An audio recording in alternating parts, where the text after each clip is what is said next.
Atapu, assalamu alaikum, namaste, Haroon Nefer. This is Kasank Ma Keparu with another video for you. And in this video, I want to talk about how to trick the matrix into granting your wishes. That's right. We're going to deal with some juju, some voodoo, some magic. Now, before I get into that subject matter, I want you to make sure that you hit the like button below. And also, please share this video with family and friends and even strangers. We need to get this revolution started, so please share this video. Important, let me say it again. Please share the video. Next, I want you to hit the subscribe button. If this is your first time to my channel, welcome. Subscribe to get notifications on when I go live or when I upload recorded videos. And if you get an opportunity, subscribe to us or support us on Patreon. You can do so for as little as $1 or $5 per month. And your support will give you in return access to exclusive videos on the esoteric, and it will teach you things like the oracle reading, how to perform a ritual, how to meditate properly, breathing techniques, the whole work. So support us on Patreon. And lastly, we have some free ebooks. If you are inclined to want to get more spiritual knowledge, just download the link. Go to the link below and download the ebooks. We have a lot of good information there available to you that can take you to the next level. I don't know why I'm getting tongue-tied already. So let's talk about the subject matter at hand, all right? Now, it is very, very important that we have an understanding of what is going on with reality, okay? And many of us don't have an understanding because we are seduced into the belief that the reality that we see before us is what we would call a objective experience. So it is not. In fact, it is a subjective experience. Many years ago, when I came to the understanding and the realization that I was in a matrix, one of my kind of like my own creation, meaning the holographic experience, as Michael Talbot calls it, the author, it was very shocking to me. In fact, I couldn't handle it or even deal with it, with that knowledge. It rocked my foundation. And I went to my 12 wives and I said, honeys, something's going on. I got to tell you about it. We're in a matrix. And then I realized that they were part of the matrix. Aha, you know, and it got deeper. I kid you not. So you have to understand, like if you look at the movie The Matrix, one thing you must learn from it, when they say Neo is the one, you must understand the one means just you. You are the only one that exists. Everything else is a holographic experience. It's a hologram.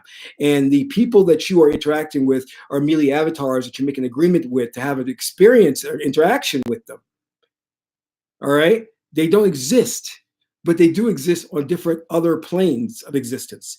But you have a contract, you make a soul contract, an agreement that you could recreate them as avatars in your fourth dimensional experience so you can interact with them and thus learn and gain from the experience. Now, the one thing that I learned from this is that I winked at the Matrix and the Matrix winked back. That's when everything in my life changed. Now, when I say I winked at the Matrix and the Matrix winked back at me, I am not talking metaphorically. I am talking literally.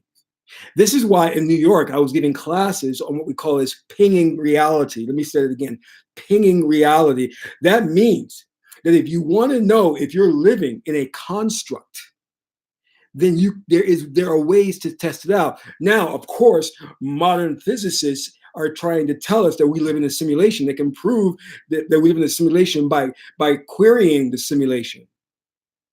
Wow, it took you a long time to figure out what our ancient ancestors knew all along. But they didn't call it simulation, they called it Maya.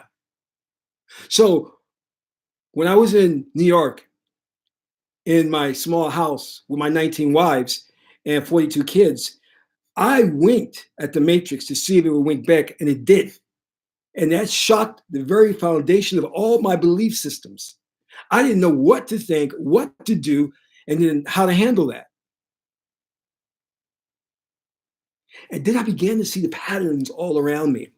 In the Matrix, if you remember when Neo saw the cat I think the cat kind of repeated itself, or the cat did a movement twice, and which was a glitch in the matrix. That's what I talk about.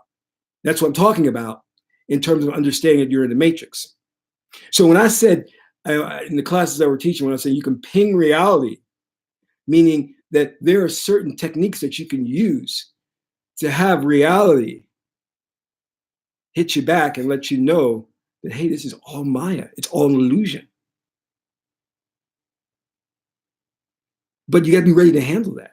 You got to be ready to deal with that fact. Because once you understand it, and once you wink at reality and it winks back, you're going to realize something profound, that there's nobody else here but you. There's nobody else here but you. And it's a lonely feeling and a scary feeling, because then you start to say, if I am the watcher, then who is watching me? This is the Uchet from Haru, the all-seeing eye. The all-seeing eye is a metaphor for something is watching you. This is why you see CBS, all of these movie production studios, they have as their symbol, iconography, the all-seeing eye, the Uchet. Because reality is trying to tell you that somebody is watching you, that you are being observed, and there's no one else here but you. I am the observer, and the observer is observing me. Think about that. Because if you are consciousness and you are God, and reality doesn't exist apart from the observer, and you are the observer, then who is it that creates you, and who is it that is observing you? It's God, but another part of your consciousness, another aspect of your consciousness.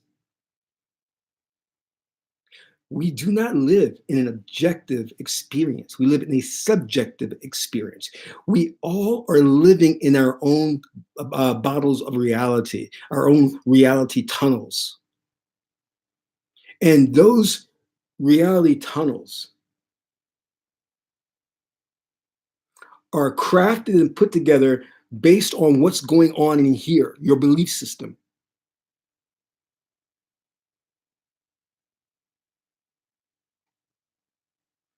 There was a time I got infatuated with car crashes. I got so concerned about just my family members, because I had a friend who got in my friend was driving with another friend, and the friend that was driving fell asleep at the wheel, and they had a crash, and the guy at the wheel got decapitated, but my friend survived but had really massive injuries.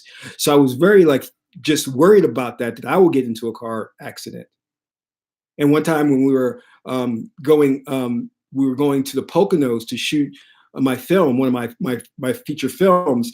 We had packed everything into a U-Haul, and we were driving up there, and we hit ice. It was winter, and we twisted and turned. And after that, I got really nervous. Well, I noticed something strange after that happened. Every TV program, every poster, every radio program seemed to talk about car accidents. It was as if someone knew about my concern or my worry and was feeding it back to me. I would pick up magazines, and there would be issues talking about car insurance, accident insurance, and it would talk about survivors of car wrecks. And I was curious. I was well, is this some type of synchronicity? But what is synchronicity? But what I didn't realize was it was the matrix winking back at me, telling me I'm just mirroring back what you're thinking, and that you're going to live in this reality bubble, and this reality bubble is all going to be about accidents, car wrecks and accidents, until you change your ideas, until you change your thoughts.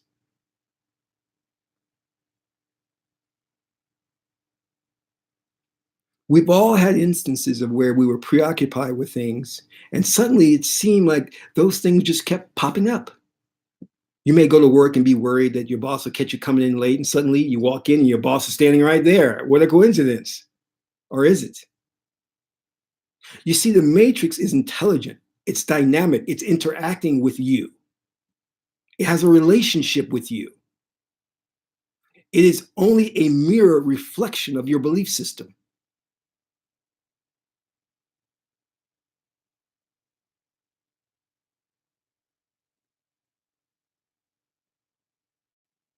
It is creating a reality for you based upon a number of criteria. Number one, your destiny, which is your contract you made with Thoth or Tahuti or Hermes Trismegistus in the inner planes during the judgment scene of Ma'at. And it's also creating a reality based on the mass consensus agreement. This is when, before you come to Earth, you make an agreement with individuals to have an experience.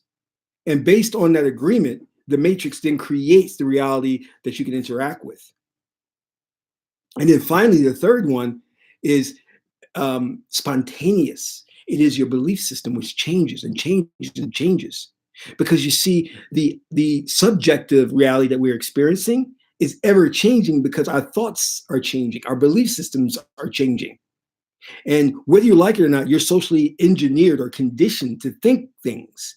Those thoughts you have are not your thoughts. You see, the government is putting out there waves, frequencies to get you to think certain things so you can manufacture them in your reality. It needs you to do that.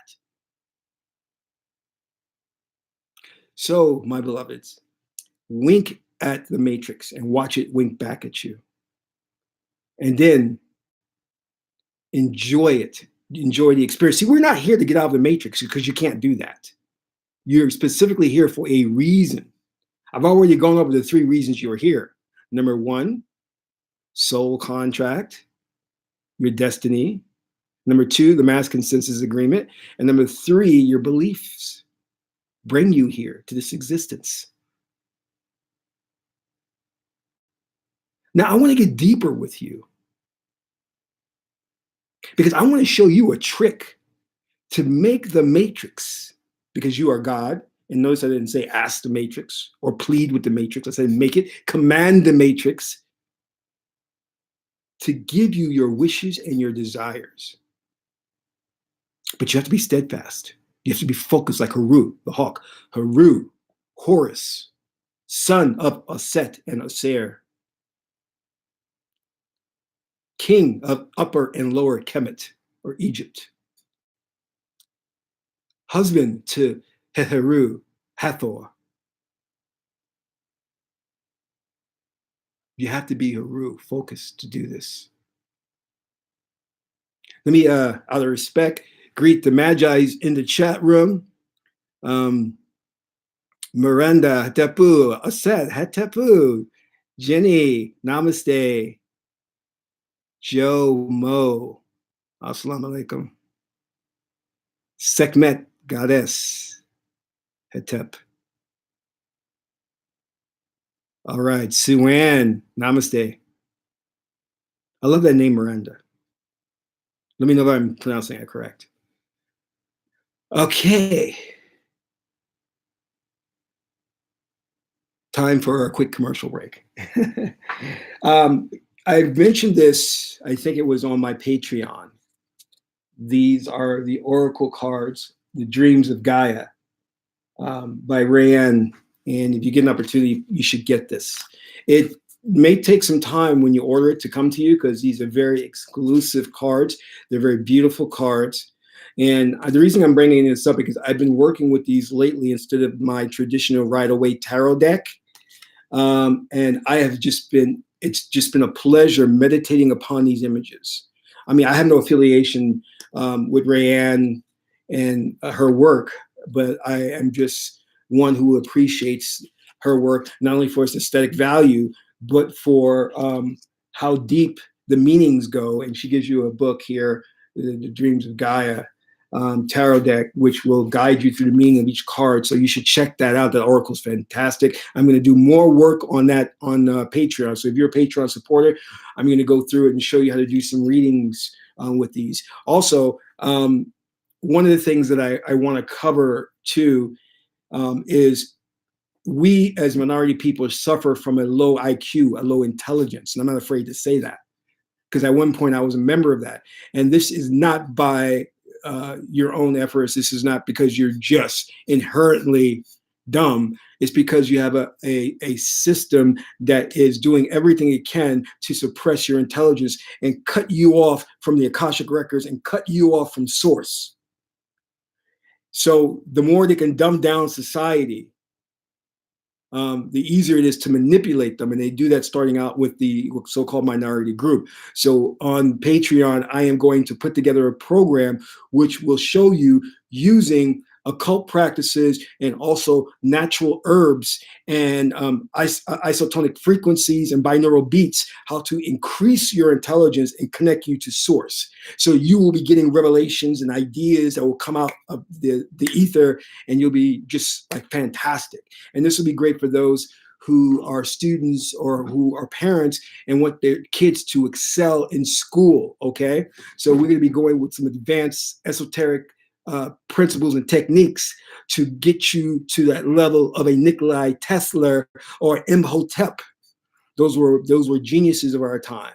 And Einstein, to get that level of knowledge, so we can rock this planet and really bring forth true knowledge that our ancestors left behind, okay? Because our ancestors left a lot of knowledge behind, including how to build the pyramids.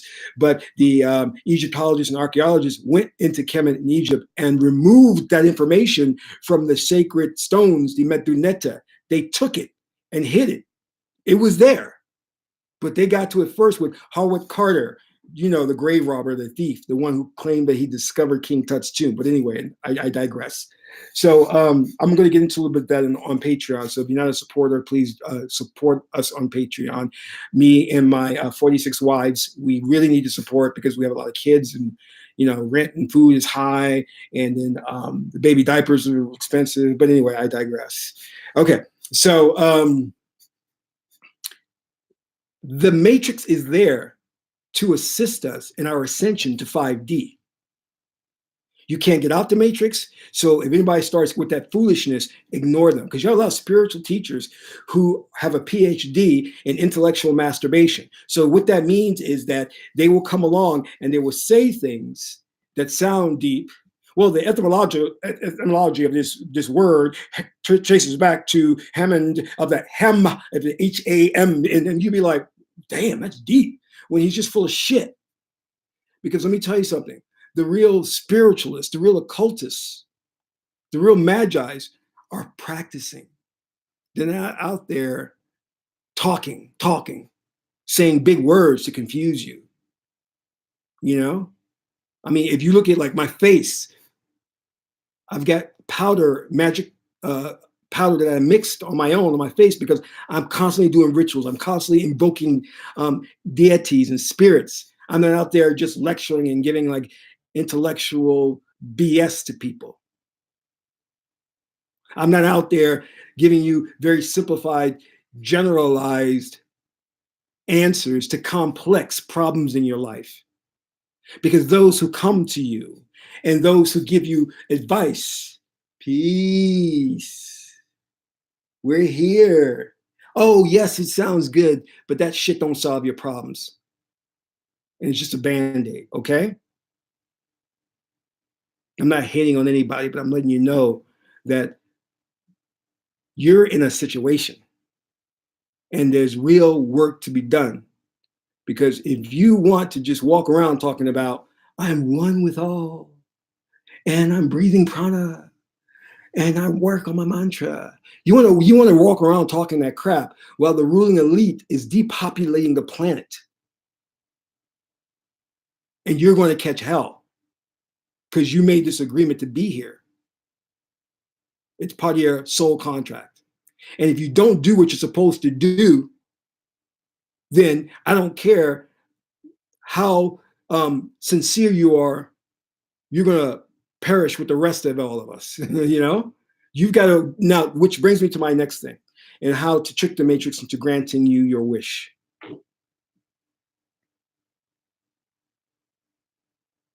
You see, the one thing that we have to understand is the reason that we are here is not to do good. It's not about right and wrong. Those foolish people who go to church on Sunday and read their Bible, which is, it's an occult book. It's a really good book. If you read it as a metaphor and you understand and decode, and I'm going to say it again, decode the analogies in the book, then you're on the right track. But if you read it and take it as a history book, and you take the stories as literal, then you're a nincompoop. I'm sorry. Because our ancestors left a science of reading and interpreting symbolism, analogies. They had layers upon layers upon layers of meanings.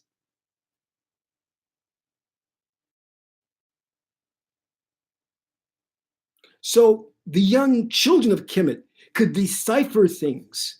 They could read how Jesus walked on waters and take from that 5 or 6 different metaphoric meanings.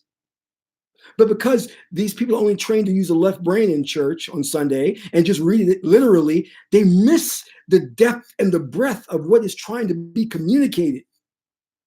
And hence their third eye is not open.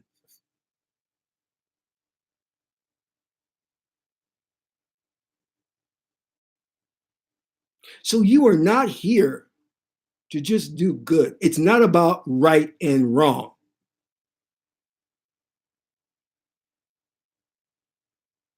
I had a woman who did something foul to me, very foul, in a business transaction. And it warranted me taking decisive measures. I could take her to court. I could beat her up,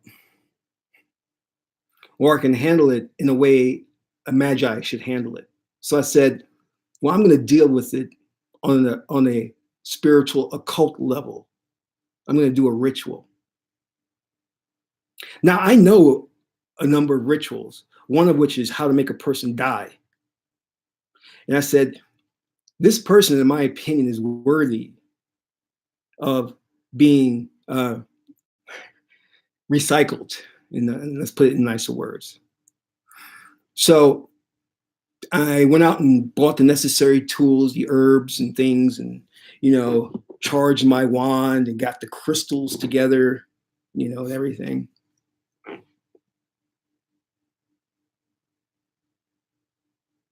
I want to stop for a second. I want to give you guys a little secret technique. This wand is connected to a quartz crystal.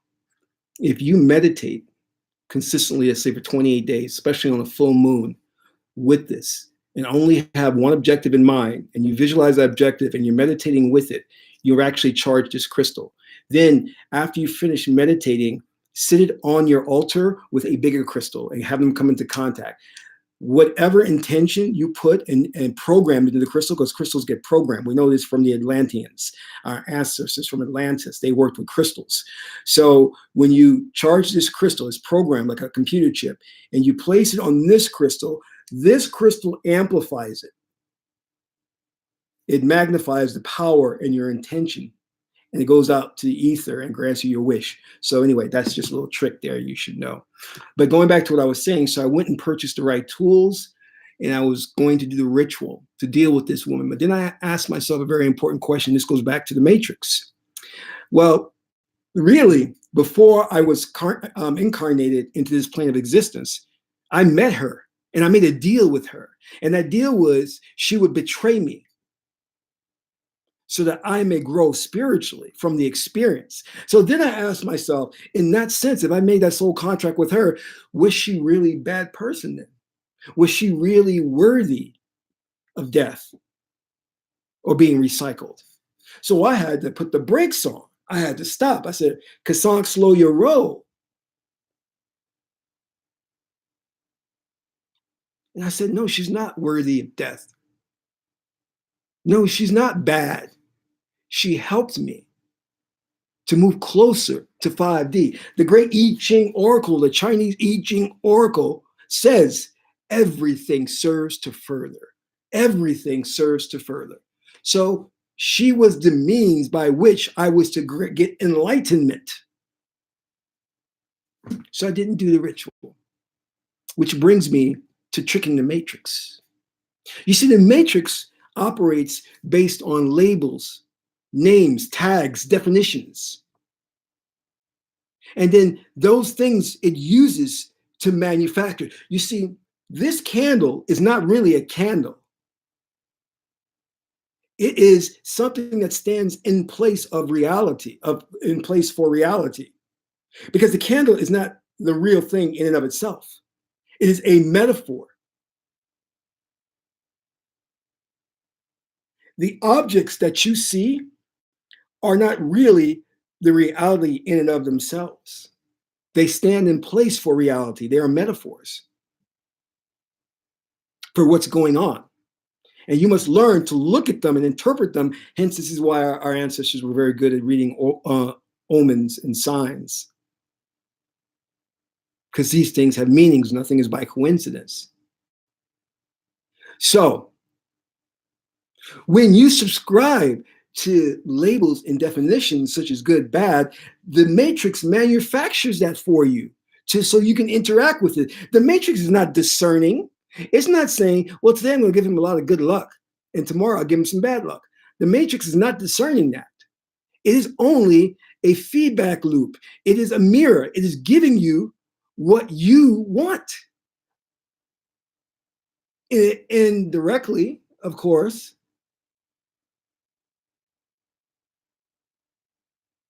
So if you want a life that is fulfilling and happy, then start with what you got up here. How are you defining happiness? How are you defining bad luck? How are you defining good luck? How are you defining wealth? Start here.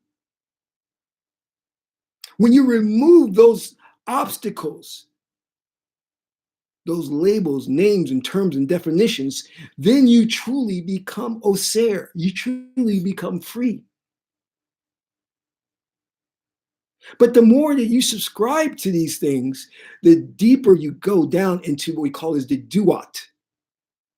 The duat is the place of the underworld.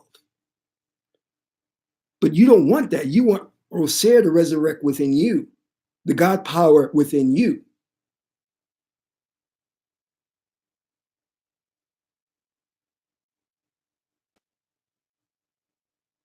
There are some in our society who, no matter what they do, everything turns to gold. They have just good luck. How is that possible? Because in the deepest recesses of their mind, they feel, number one, entitled to it. And number two, they feel invincible. And number three, they have a belief that these things should come their way. You see, let me tell you something, the greatest power that you are yet to tap into, and you need to do it, is the power of Horus, to focus on something and to believe it and want it to all of your being.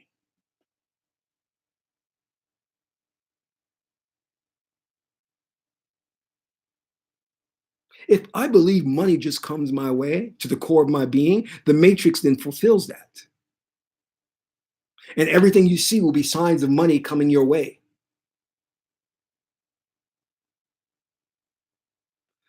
But our thoughts are scattered. Our minds are not focused. Here today, gone tomorrow, thought after thought. We have about, about 70,000, 60,000 thoughts per day. Inconsistent, conflicting. What you want, the only way to get it is by integration. You see, this society, in its religious dogma, its pimp pastor preachers and televangelists, are feeding you the concept of right and wrong, good and bad. And that sets you up for this grand battle, this good side of the force versus the dark side of the force, good versus evil. You don't want that. The minute you subscribe to the idea of I'm good, they're bad, or I want to do right, you set up the opposing opposite of that, which is bad. Therefore, if you have some good experiences, you're going to have the bad experiences.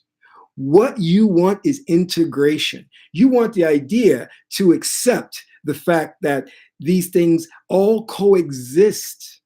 Nothing is good or bad. The law of Tahuti says nothing has a quality in and of itself. Life is meaningless. You paint a color onto it, you shade it, you put an idea, assign it to the thing, and therefore you have a reaction to it, whether good or bad. And you don't want that. You want integration. You want to be able to accept two diametrically opposing thoughts and live harmoniously with both and have neither favoritism toward one or the other. You see, you cannot manifest something within the matrix where you don't have a definition behind it. Remove the label and the definition, and you just can't manufacture that. You can't manifest it. If I am at peace, no matter what happens, something good or something bad, no matter, I am at peace. You're going to confuse the hell out the matrix. It's not going to know what to do. No, what it's going to grant you is ma'at, consistency, balance. That's what it's going to give you. Ma'at is joy. Ma'at is optimism. Ma'at is wealth, governed by the planet Jupiter, because it's the biggest planet in our solar system here. That's what you want. So go throughout your routine with the idea that, hey, listen, wealth comes my way. Wealth is easy for me. Abundance is what I am. But don't be outcome dependent. Don't be like, oh, yeah, that'd be great. I got to have that. I got to have that. Because now you're emotionally reacting to it. And now that sets up the opposing opposite force. And you don't want that. You don't want the pendulum swinging back at you. So you've got to learn to want something, desire it, but not make it all about who you are. You have got to learn to accept bad things, accept negative things, and be at peace when they're here, and not label things and not define, oh, he did me wrong. Oh, she did me wrong. I'm going to take him to court for child support. I'm going to take her to court and put a restraining order. She's vicious. He's a psycho. There's so much ridiculousness going on with Trump. People calling him all of these names and think that all that does is to make more of it, to create more of that same energy. And you don't want that. That is not how you address something in our government that you do not agree with. That's not how you address it. There's a reason why we go and when we see each other, we say Hatep, because we're saying peace. We're saying be at peace. Be at peace. Stop fighting against it. Now, going back to what I was saying, that your existence here is not about right and wrong. It's not about you doing. You could do right your entire life, but when you go before the judgment scene, still have your heart way heavier than the feather and still be sent down to the duat. Because you have to understand the way. The I Ching is the way.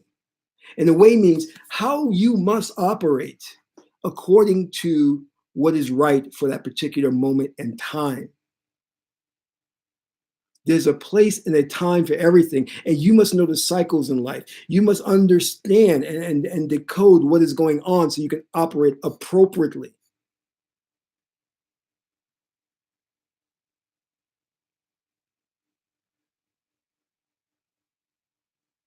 This is why the modern religions that we're faced with fall short. They don't have a deep understanding of how reality works. And you must learn that and master it.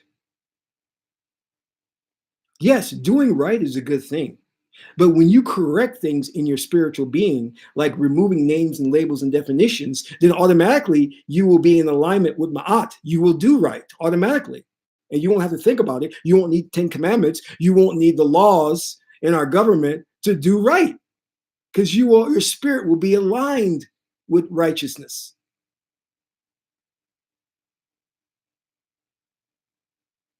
When you integrate with your shadow self, those things that are hiding within the deep recesses of your mind, you don't want to destroy them. You don't want to get rid of them. You want them to integrate with who you are, your dominant personality, and you want to become one with that thing. And when you do, you will align with Ma'at because you have removed obstacles and obstructions. And then you will really connect to source.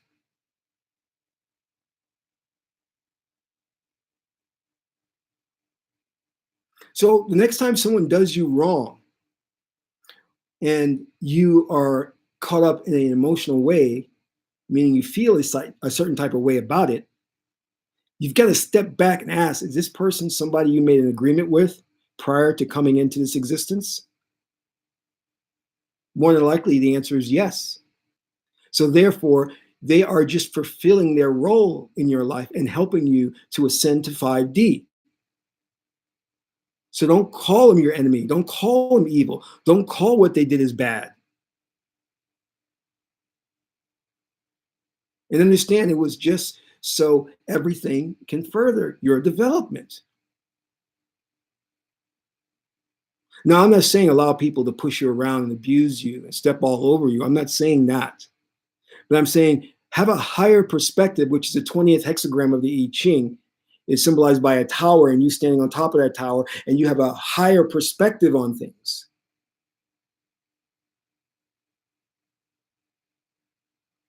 Because you have kind of like two minds, the lower and the higher mind. The lower mind can only see the immediate things that are happening. It can't see down the road. It doesn't have that bigger picture perspective. Your higher mind does that. It has that bigger picture perspective.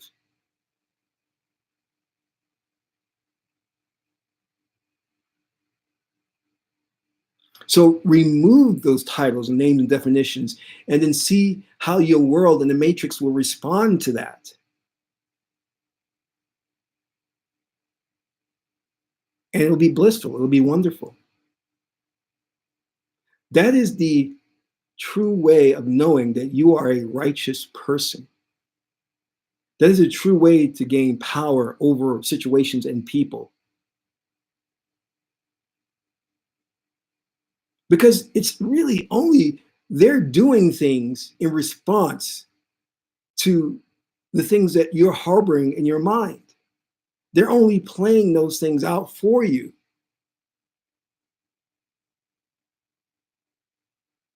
When I'm working with people and I have a really close relationship to them, I notice how they'll say things I was just thinking, or they'll do things that I was thinking about. This is because they're avatars. They're there as a feedback loop to confirm the things that you were thinking or doing or want to do in life. And see that sign, interpret it, look at things deeper than just the surface.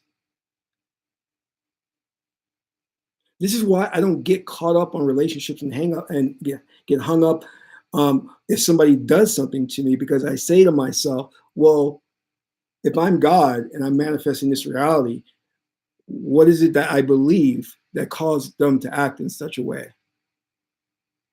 Because they're really only acting in accordance with my belief system, because they do not exist.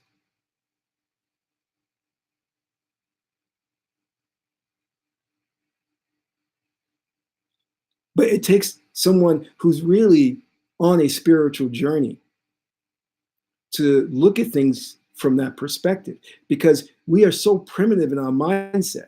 Is we're caught up on placing blame on external forces or external things like people, events, so that we don't accept responsibility for them as God man, God woman. Because you have to understand that when you have this power, the net result is that you have to understand that you now are responsible for the things that go on in your world. You can't just have the power and then say, oh, well, I have all this amazing power as God man, God woman, but this thing on the external side messed me up. It doesn't make sense. It doesn't equate. That's a contradiction. If you're all powerful, all knowing, but yet this little thing messed you up on an external means, then it's weird. You know what I'm saying? So then you have to go back and ask, well, why did I create this situation? Why did I manifest this situation? What is it that I want to teach myself? If I am the observer, and reality doesn't exist apart from the observer, then I've created the situation for a reason. Let me explore that through an oracle reading, or let me meditate and gain insight as to why that thing happened and what I need to learn from that.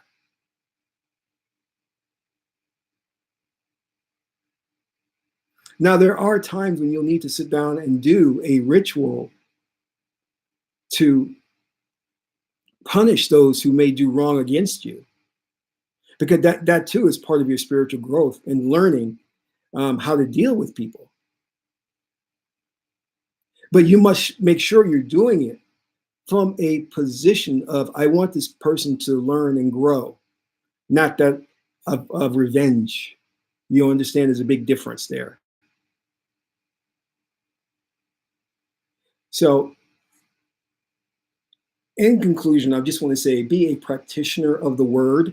Don't just out there talk spirituality, because this takes work. All right.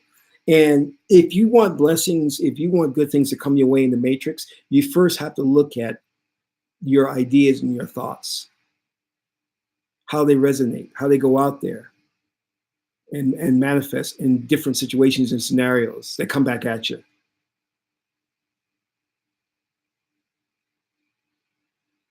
And accept responsibility for it. Who's that? Who was that? That movie Spider-Man says, with great power comes great responsibility, which is true. You're going to be held accountable for these things when you pass on this lifetime and go before Tahuti. Tahuti's going to say, as a scribe, you know, you had great power, right? You know, when that situation happened in your life, you freaked out. And you know you created it, right? So you can't blame it on anybody else but yourself. That's what Tahuti's going to say. So anyway, my beloved, I want to thank you for tuning in today. I hope this message finds you in good health and that you can use it to advance to 5D. And when you get an opportunity, please donate so that we can move forward and do some really great stuff with this channel. And as I said before, please forward this video off to family, friends, strangers, squirrels, cats, dogs, anybody that could get good use from this message. So I want to thank you all for attending. And this is Kasak Ma Keparu, son of Ma'at and Tahuti. My aunt is the beautiful goddess Heteru. Until my next broadcast, Amin Ra. And just, my beloveds, be at peace no matter what happens in your life.